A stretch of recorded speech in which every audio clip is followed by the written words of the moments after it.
Naipamahagi na sa iba't ibang lungsod sa Metro Manila ang mga gulay na binili ni Pangulong Ferdinand R. Marcos Jr. sa Benguet noong nakaraang linggo. Yan ang ulat ni Carlo Luis Candelaria. Matapos bilhin ng pamahalaan ang tonne-toneladang gulay mula sa mga magsasakang hirap ibiyahe ang kanilang mga ani dahil sa taas ng presyo ng petrolyo, agad namang naipamahagi sa iba't ibang lungsod sa Metro Manila ang mga sariwang gulay.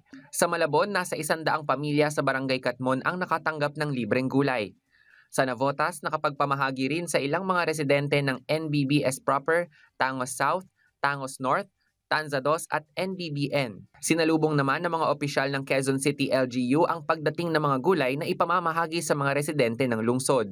Sa Maynila naman, nasa mahigit 800 vegetable bags ang naipamahagi sa mga residente sa Baseco at Tondo.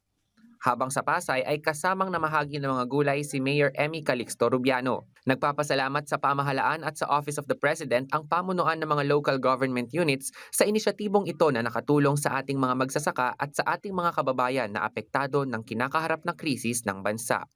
Carlo Luis Candelaria para sa Pambansang TV sa Bagong Pilipinas.